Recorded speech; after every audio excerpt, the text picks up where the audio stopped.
Hello, everyone. It's good to see you and those of you who are watching our first ever live stream. I'm sure it's millions of people all around the world. I want to say thank you to Mark for setting that up. And this morning, we are beginning a new series. I've always liked the book of Ecclesiastes, and it's a riddle of a book a little bit.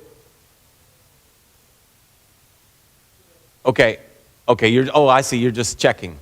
I can hear myself. It's like, whoa, it's weird. I just traveled in time. So, okay, people watching that won't know what I'm doing. Okay, so back to Ecclesiastes. There's a couple different theories about Ecclesiastes. Some people have said, well, Solomon was just out of his mind. He was a lunatic. He had lost hope. He was despairing. Sin had made him crazy. I don't think that. I really think that he was extremely sane.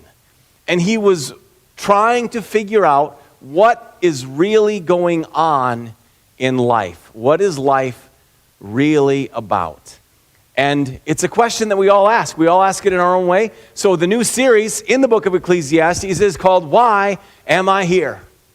Why am I here? And today's specific title is Everything is Meaningless. But before we open the text, let's pray. Father in heaven, thank you for your word, and thank you for your world.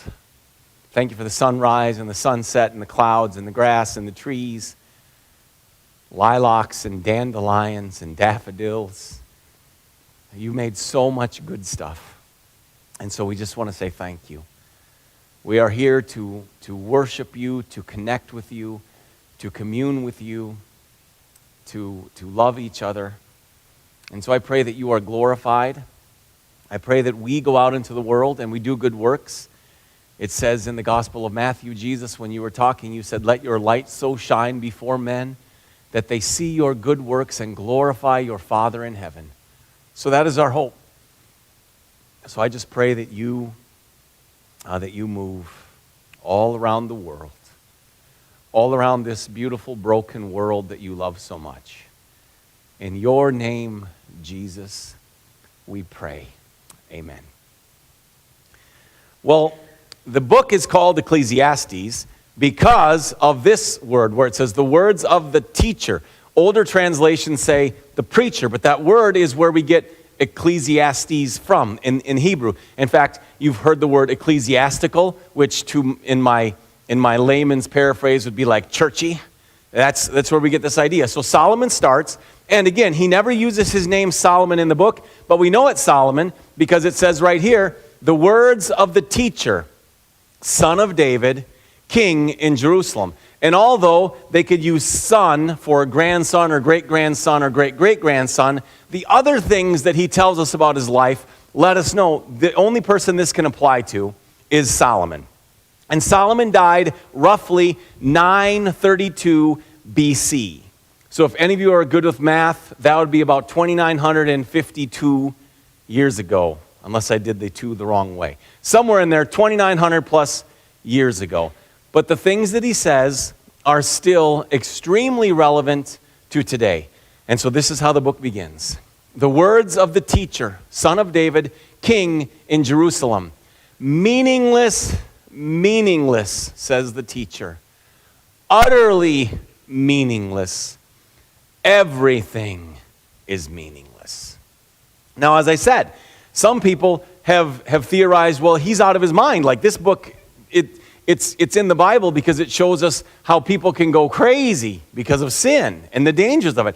I don't think that's what he's saying. What I actually think he's saying when he says meaningless, meaningless, isn't that there is no meaning in anything. But what he's saying is, okay, I gave myself to find purpose in life. And in life, there is no meaning. And what I mean by in life is this. Imagine you're playing Monopoly. You're 12-year-old boy. 12-year-old boys love playing Monopoly. This is what they do. They're going to stay up late on a Friday, and they're going to buy big bottles of Mountain Dew and a whole bunch of Cheetos. And so they get together in somebody's basement, and they are having the time of their life, and they're laughing. But imagine you're the shoe. And this is what happens to you. You go, dot, dot, dot, and then three other things have to move around. And then bump, bump, bump. and then 3 other things have to move around, and then boom, boom, boom, and then 3 other things move around, and sometimes you go backwards, and sometimes you go forward, and sometimes you pass go. And if you're the shoe, you're like, this is stupid. Why am I doing this? And the only reason that Monopoly has any meaning is because of those 4 12-year-old boys who are putting meaning into it.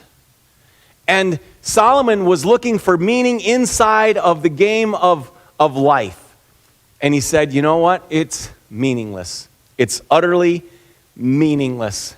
Everything is meaningless. That's his first big statement out of the gate. And then he goes on to explain this a little bit more. What do people gain from all their labors at which they toil under the sun? And a lot of people realize this. They realize, you know what? I can't find happiness in stuff. But we keep looking for more stuff. I remember I was 16 years old, and I had a job making $6 an hour digging post holes because I was building fence.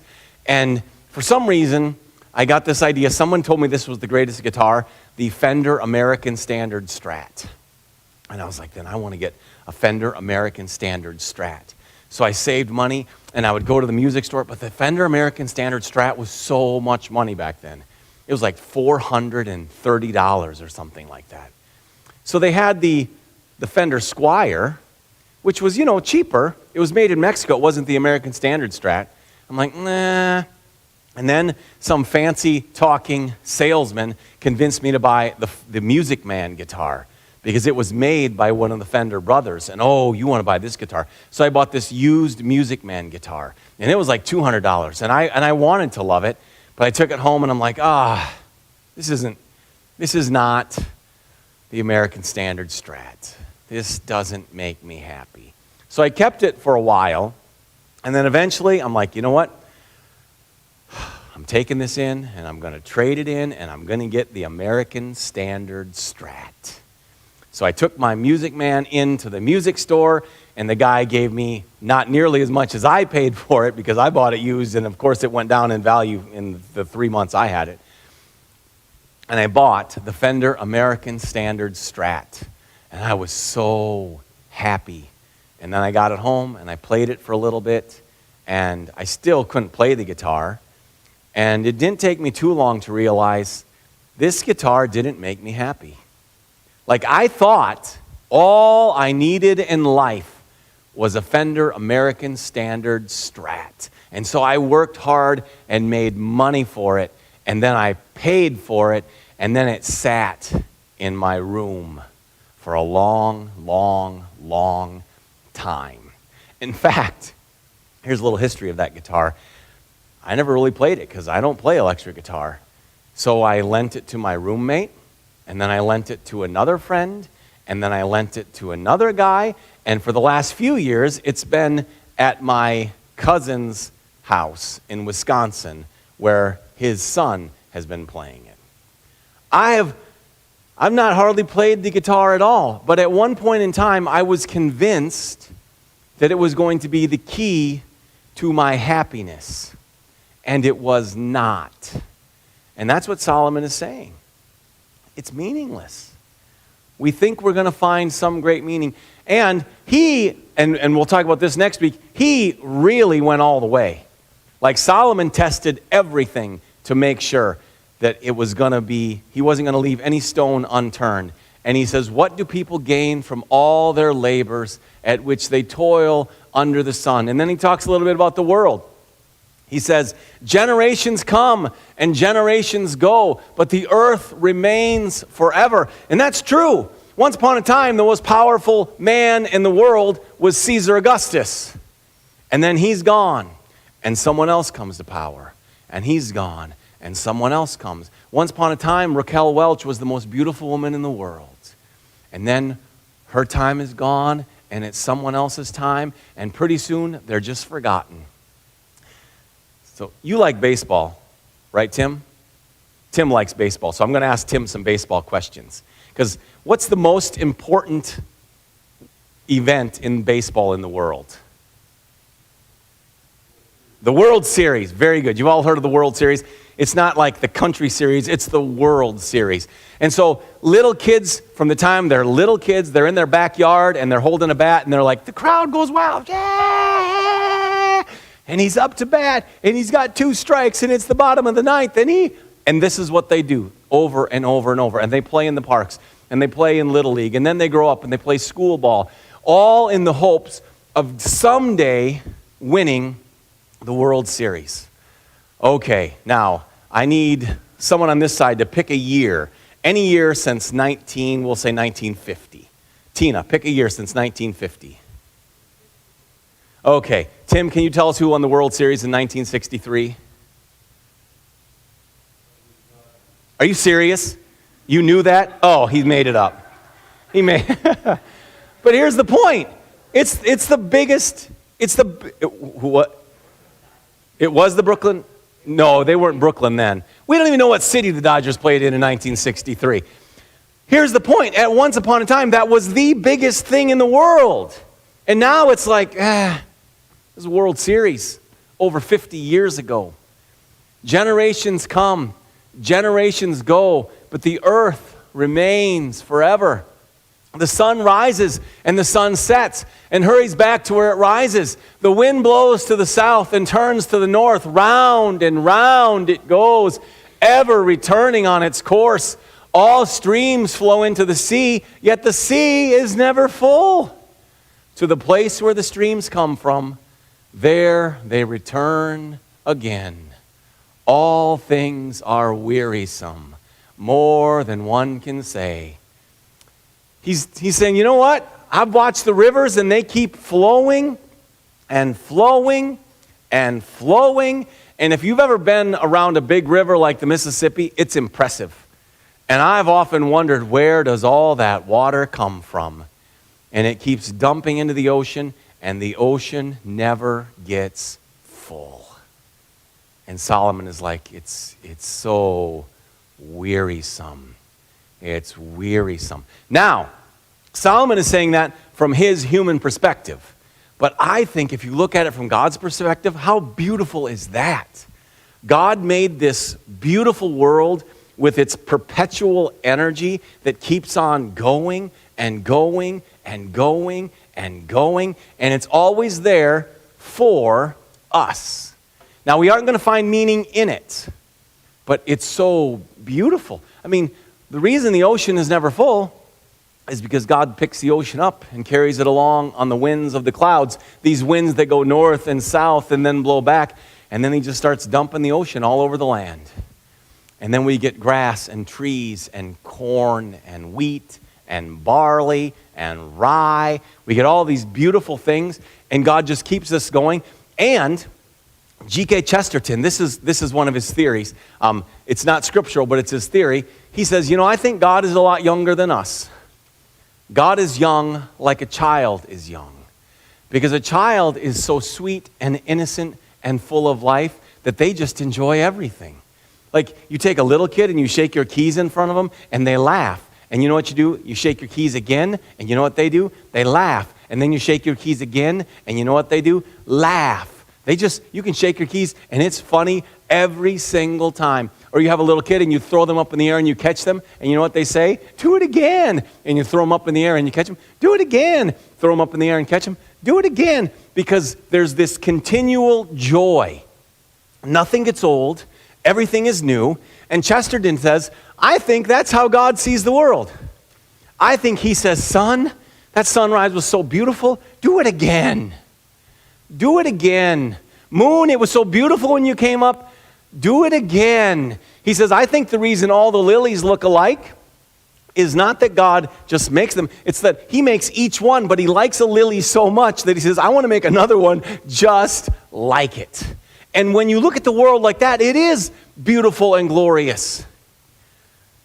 But if you're looking to the world to give you meaning, then you end up with this.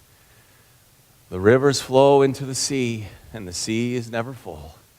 And the wind blows to the north, and then back to the south, and back to its place it returns. All things are wearisome, more than one can say. And then he gets to the real problem. The eye never has enough of seeing, nor the ear its fill of hearing. Because now he talks about the problem inside of us. And it's true. We never see enough. We never hear enough. See, when I was young, I loved music, and I wanted to be a rock star. And I got a realistic radio, which was the Radio Shack brand, but it was a boom box, and it had an AM/FM cassette recorder. And I would listen to music, and when I knew my favorite song was coming, I'd hit record, and I would get mixtapes, and then I would listen to them. And if I loved a song, I didn't just want to hear it once. I didn't want to hear it twice. I wanted to memorize it. I wanted to have that song in me. And I would listen, and I would listen, and I would listen, and I would listen. And guess what? I never heard it enough, because the ear is never full of hearing. And think about the eye. And I know that we can go into all sorts of negative things where people, it's true. Like, I just think about, I don't know a lot about drugs, but this is what I've heard. Once upon a time, the marijuana people would buy was just like kind of plain marijuana. And then they figured out how to make it stronger and stronger and stronger and stronger, because people keep wanting more. And once upon a time, there was the cocoa leaves, and people would just like chew on these, and it gave them a little pick-me-up. And then someone said, hey, we should figure out how to turn this into something really potent. And that's where cocaine came from. And then once they figured out cocaine, they said, if we could make that even stronger. And that's where they came up with crack cocaine. And now, apparently, Prince died of an overdose of fentanyl, I think was the name of the drug. They say that 3 grains of it, smaller than the size of salt, is enough to kill you. But we're looking for more, and we're looking for more. We're looking for more. Once upon a time, there were Doritos, and then there was taco Doritos, because, and I love that bag. I know they're good. I love them. I love taco Doritos. And then there was Cool Ranch Doritos. But they keep making more Doritos, and now you get Doritos that are like jalapeno chipotle fused with Asian zing, and you're like, what is? I don't even know what that is. Blazing hot, and we're looking for more. We just want more, because the eye never has enough seeing. My wife is from Ecuador, and she loves the ocean. She loves the ocean. And so when she was a little kid, they would go to the ocean about every weekend, and she loves the ocean. And guess what she still wants to do? Go see the ocean. It's like, you've seen the ocean. It's the same. It's water. But the eye, I know, I'm not diminishing the beauty of the ocean. I'm just saying, you've seen it. But the eye is never filled with seeing. He says, what has been will be again. What has been done will be done again. There is nothing new under the sun. And I know you say, well, there are new things. Of course there are new things. Yes, there are new things. Once upon a time there was no car, and then there was a car, and now there's faster cars. And once upon a time there was no indoor plumbing. But this is what I mean when nothing is new under the sun, or what Solomon means. This idea, it's the same. We're just repeating it with something else. Once upon a time, people would say, man, your horse is way better than my horse. And I say, yeah, it's a pretty nice horse. And then we switched horses to cars. Once upon a time, this is kind of funny, at least it is to me. Once upon a time, somebody said, yep, we got us a brand new 2-hole outhouse. And everyone's like, what? 2? We only have 1. Yours is so much better. You don't have to wait anymore. But humans, this we need more, we need better. It's not new. There is nothing new under the sun. And we keep looking for more. And Solomon says it's meaningless. It is meaningless. Is there anything of which one can say, look, this is something new? It was here already, long ago. It was here before our time.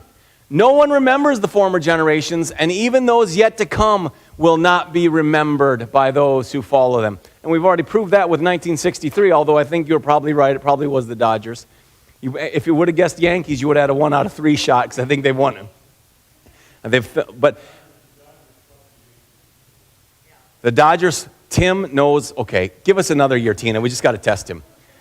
I think you're Rain Man back there. So the Dodgers didn't win the World Series in 1963, and Who was the MVP? Sandy Koufax? Okay. But who knows? I mean, possibly. He says, former generations are not remembered. In fact, can any of you name the 13th president of the United States? How about the 24th? 32nd? I mean, this is the most powerful man in America. Maybe the world. We don't remember. It's not really relevant to us. Everything has its time. And he says, what's the point? What does a man get for all his labor? No one remembers the former generations. And even those yet to come will not be remembered by those who follow them.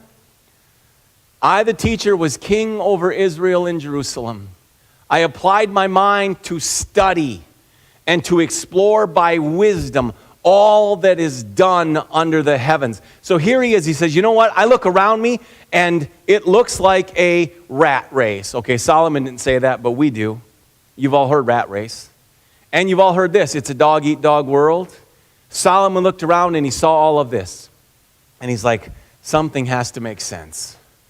I need to figure this out. Why are we just doing the same thing over and over and over and over and over and over? And people don't remember. And nations come and nations go. People forget. Even the ones who aren't here yet, they will be forgotten. I applied my mind to study and to explore by wisdom all that is done under the heavens.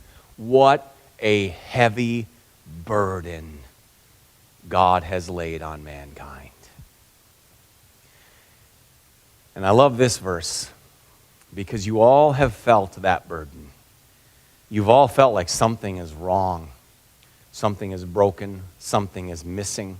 If I just had that guitar, or if I just had this much money. See, J.D. Rockefeller or J.P. Morgan, one of those really, really wealthy guys, was once asked, how much money does it take to make a man happy? And his answer was, a little bit more than he has, because it's not enough. Okay, Tim, you're a sports guy. Wait, Gordy, you're a sports guy, right? Dick? Okay, what's the biggest football game in the world? The Super Bowl. Okay, little boys, just like they do in the backyard, they play football. They're out in the grade school in 3rd grade and 4th grade and 5th grade in gym class, and they're Joe Montana, or they were Joe Namath, or they're Terry Bradshaw, or they're whoever. Aaron Rodgers, quarterback for the Green Bay Packers. They won the Super Bowl in, I believe it was 2011. And there's a story in ESPN. Mina Kimes is the reporter, and she's interviewing Aaron. And Aaron said, oh, by the way, this is what they do. They play the game, and then after the game, they go to the locker room and they're interviewed and they have press conferences and all this stuff, and however long that takes. And then they get on the team bus and then they go back to their hotel because they're in a city far, far away. Aaron Rodgers said, as we were sitting on the bus, haven't even gone back to the hotel yet, haven't even had his after-game dinner. As we were sitting on the bus and the trophy was being passed around, I thought to myself, I hope this isn't all I do. It's like, that's it? I thought this would be, that's why some players keep playing, because they just want a chance at the ring. They just want to win the Super Bowl. And here's Aaron Rodgers, and it's like, haven't even had a sandwich yet. And he's like, this is it? In a 2005 interview, Tom Brady, who at that time was 27 years old, and he had won 3 Super Bowls. Now he's won 6 Super Bowls. And you know what he's doing next year at 43 years old, when he could hang it up because he's going to play another year because he just wants one more. He just needs to prove something. So when he's 27 years old, he's won 3 Super Bowls. He's gone from dating a Hollywood starlet, because, that's kind of boring. He moved up to a supermodel. Ooh, that's, a supermodel. He signed a contract for $60 million. And he was interviewed, and they said, well, I certainly hope this isn't it. I'm 27. I've won 3 Super Bowls. There has to be more. And then he talked about this emptiness inside of him. And then they said, well, what would make you happy? And then he said, I wish I knew. I wish I knew. Because it's meaningless, says Solomon. You see, when you're not there yet, you think, if I just get that guitar, then I will be happy. It's only when you have the guitar that you find out the guitar didn't bring happiness. And so then you get more guitars, and more guitars, and more guitars, and more guitars, and more cars, and more, and more, and more. And Solomon says, you know what? I tested it. I went out and I got everything. And I did everything. And I built everything. And I will tell you what it all equals. Nothing. It's meaningless. Meaningless, meaningless. Everything is meaningless. Utterly meaningless. And you see, I think this is the reason I'm preaching on Ecclesiastes right now is because I've never in my life felt the world to be so empty. I mean, it seems like everyone is looking for something. Everyone is searching for meaning. I read posts of young people on Facebook. They're just looking for something. Give me something to fight for, something to believe in. Why am I here? That's. I mean, they may not ask that question, but it's everywhere. And here's Solomon saying, you know what? It's a heavy burden God has laid on mankind. When you feel that, know this. It's not because something is broken in you. It's because the world is broken. And you weren't created for a broken world. And you can't fix that thing inside of you with guitars or cars or whatever it is. It's this heavy burden of living in a fallen world. And the beauty of realizing that that's the way it is then you can kind of stop. You can say, oh, okay. I thought something was missing, and if I just had one more, I would be okay. But you're telling me that will never go away? And I'm saying, yeah, that will never go away. It's like bagpipes. I love bagpipes. I had one bagpipe album. I guess I don't love them. I lost the album. But the album went like this. Amazing Grace. And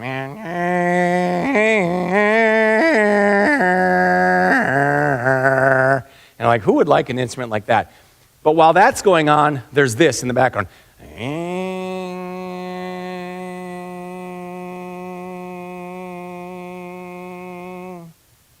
And that's like life. It's just kind of that dull drone. And you hear the, but there's, Jerry Seinfeld. Comedians are funny, but sometimes they make very good observations. He said, have you ever been watching TV and you're drinking a can of soda, and then people come on the TV and they're drinking the exact same soda that you are, except they're laughing and jumping and snowboarding and swimming. They're having the time of their life, and you look at your can of soda and you say, I must need more ice. Like, why are they? I have the same Pepsi. He did a stand-up routine. He came out and he said, congratulations, you're here. Going out's a big deal. How many times did you hear the word tickets today? Tickets. You got the tickets. Where are the tickets? Who are we going with? He said, all week long you go to work. And while you're at work, all you want to do is get home. And then you get home and you're like, man, we need to go out. And then you get out, and pretty soon you're like, well, we should probably be getting home. He said, human beings don't want to be anywhere. It's true. We're never content. One of my good friends, he loves his grandkids more than anything in the world. And so he told me a couple weeks ago he knew they were coming up on Friday, and it was Monday. And he's out, and he's working in his woods, and he's cutting trees, and all he's thinking is, man, I wish it was Friday so I could be playing with my grandkids. And he said, then Friday came, and I'm sitting out on the deck with my grandkids, and I'm thinking to myself, I really need to be getting that wood cut. We don't want to be anywhere. It's this heavy burden existing. Solomon says, I applied my mind to study, to explore by wisdom all that is done under the heavens. What a heavy burden God has laid on mankind. I have seen all the things that are done under the sun, and all of them are meaningless, a chasing after the wind. And try that. How would you even catch it? How would you see it? It's faster than you. You get tired. The wind doesn't. It's chasing after the wind. What is crooked cannot be straightened, and what is lacking cannot be counted. Once something happens, it has happened. Once you make a choice, that choice is made.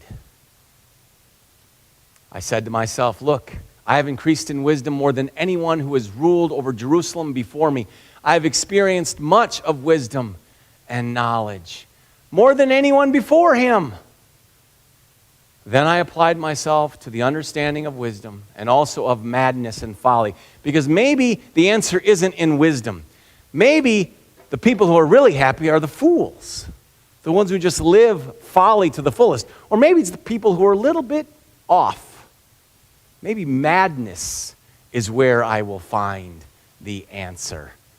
But I learned that this too is chasing after the wind. For with much wisdom comes much sorrow. And it's true. The more you know, the heavier life gets.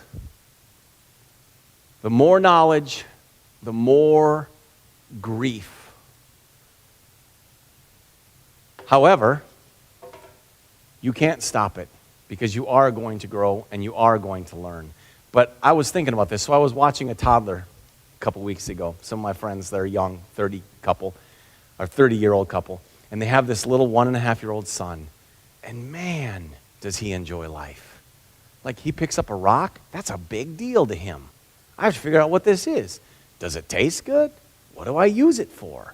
Then he picks up his dad's wrench. What is this? Then he walks around and he's looking, and he is just delighting in life. And I tell you that story because during this whole craziness that's been happening in the world, I've found something like, okay, what's going on? Like I don't know how to handle all of this. So I have kind of been living in Psalm 131, where David says, I comfort my soul like a weaned child by the side of his mother. And I think that's interesting. He comforts his soul. See, when you're a parent and your little baby is sad or upset, you're like, shh, it's okay, it's okay. And you maybe sing them a song, little baby, don't you cry, I will sing you a lullaby. Okay, you would probably cry if I sang that to you. But you understand what I'm saying. We comfort them. And here's David saying, you know what I've had to do lately? I've had to comfort my own soul. I've had to just say, shh, shh, shh, it's okay. It's okay. Everything's going to be good. Like a child, like a weaned child by his mother. And when you realize, okay, life is heavy. It's a burden. And it's going to be a burden. And one more isn't going to make it better. You can begin to say, okay, I've just got to keep going through. And Solomon is going to give us the answer, but I'm going to give you the answer now. Actually, I'll give you the answer all every week because I want you to know the answer. Here's what he finally concludes. It's your connection with your Creator. That's the key. See, this is my cell phone. It's a beautiful cell phone. There is more computing power in this cell phone than in all of the computers that got men to the moon. In this little thing in my hand. And I don't know if my phone says this, but Henry Cloud uses this example, so I'm going to quote from him. He says, when you turn your cell phone on, when you get off the airport and you land in a new city and you turn your cell phone on, it says searching, searching, searching, because it's looking for something to connect to. Because without cell towers, without Wi-Fi, this really just becomes a paperweight. That's all it is. It is created to do trillions and trillions of calculations in milliseconds. But without its connection, it's empty. And you are so much more impressive than a cell phone. You are fearfully and wonderfully made. Your mind, your eyes, your ears, these ears that are never full of hearing and these eyes that are never full of seeing, they are infinitely capable. In fact, we learn a couple chapters later that God has put eternity in your heart. Eternity, because He is eternal and you are made for Him. And we never will find meaning in life apart from being connected to our Creator. And He loves you. And so though it may be wearisome to us, He says, you know what I'm going to do tomorrow? I'm going to give you another sunrise. And oh, it will be glorious. And I'm going to give you lilacs. And I know they're only in bloom for 2 weeks, but it's worth waiting 50 weeks to get to smell those lilacs. And there's going to be daffodils and dandelions and roses and peaches. And you're going to get fresh, sweet corn every year. And He never tires of giving us this. And we can't find meaning in it, but it all makes everything beautiful. We find our meaning when we are connected to Him, and then we enjoy everything else. And that is how we are to find meaning in a meaningless world. And it is why you are here. You are here for Him. You are here by Him. You are here through Him. So may we grow more and more every day in love with Him. Let's pray. Father, thank you for your word. Thank you for your Spirit. Thank you for your Son. Thank you that you love us. Thank you that you never get tired of sunrises and sunsets. In fact, you have made a covenant with the seasons, that springtime and harvest, winter and summer, they will keep coming. And it is by design. You do this. You make it happen because you so love the world and you so love us. So may we go into the world and be your ambassadors. May we tell the world that Jesus loves them. In your name, for your kingdom and your glory, we pray.